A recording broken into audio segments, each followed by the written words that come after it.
Recreation based on video evidence of the Renee Nicole Good murder. For Renee Nicole Good, it was a normal school day for her son. She had just dropped off her son at school and was on her way home, just a few blocks away with a friend, when the nightmare unfolded. Renee Nicole Good noticed a bunch of unmarked cars lining the area. As she continued forward, she passed several people in military-style outfits. Renee pulled the SUV safely to the side of the road, as any discerning citizen would do, not blocking or interfering with anything. Her friend stepped out of the vehicle to start filming. She had no agenda, no intention to interfere, nothing like the narrative the right wing would minutes later push. Moments later, some SUVs pulled up behind her and began honking.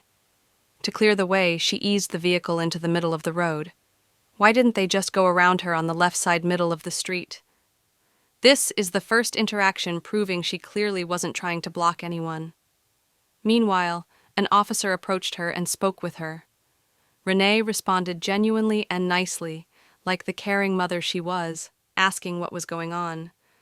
When she noticed more vehicles moving in on her left side, she backed up a little and waved them through, making sure she wasn't obstructing anyone. Again, contrary to what the right wing claimed. If she backed up, then she would have to move forward again when vehicles would come from the right side of the street, so she stayed put, not blocking anything. The vehicles should safely pass in front of her, or from behind, which is the case. You see Officer Ross pull up behind her and exit his vehicle.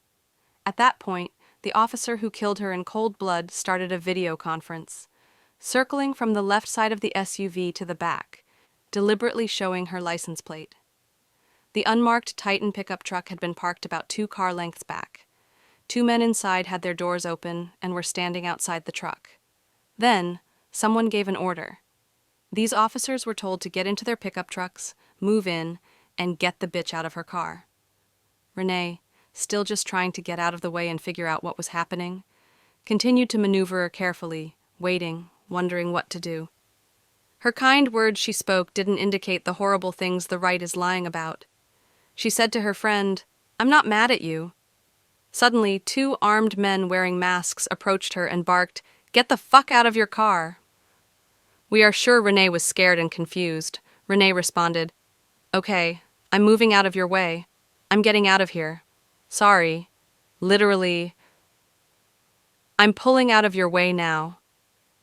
She began backing up slowly, still trying to leave the area as you see here in this video.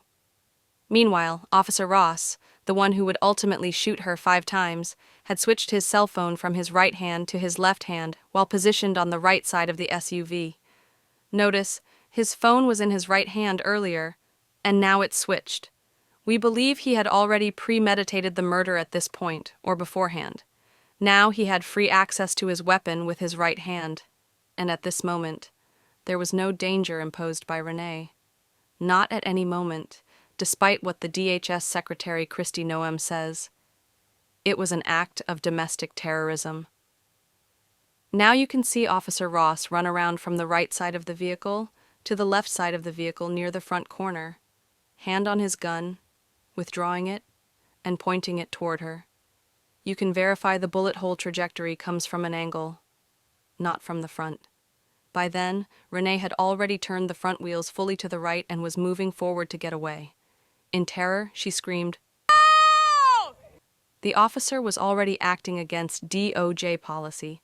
According to DOJ policy, which they should be in compliance with, it says deadly force may not be used solely to prevent the escape of a fleeing suspect. Firearms must be discharged at a moving vehicle unless a person is threatening deadly force by other means than the vehicle, and no other means of defense exist, including moving out of the path. Leaning over the left side corner of the hood, Ross fired his gun one-handed, not two, while apparently still trying to film with his left hand.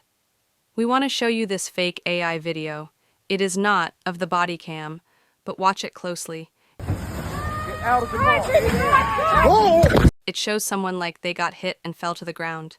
However, the other videos from other angles do not show this at all. And if this video were true, then it would continue on with him firing 4 more shots. But it does not. In fact, you don't hear any gunshots. However, it could be slightly possible since he had his cell phone videoing the incident and firing the weapon with one hand, The recoil could have jerked him back. But again, no gunshots, and totally different from other verified videos. There are 2 other videos circulating, unverified, also made with AI. One of them is showing an overhead drone shot. There was no drone in the area.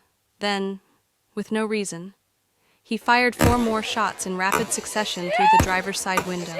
Listen to the shots in slow motion. We count 5.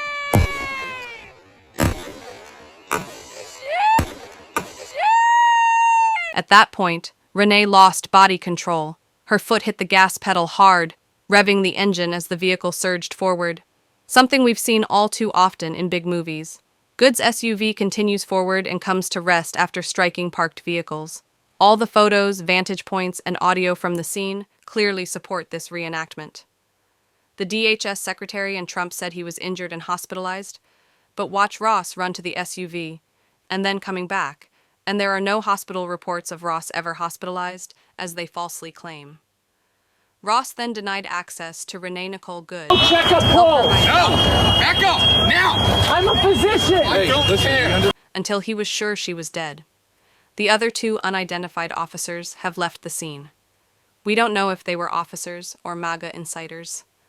Then, minutes after, DHS Secretary Kristi Noem released this statement, obviously scripted and without an investigation, while recording the broadcast, falsely categorizing Good.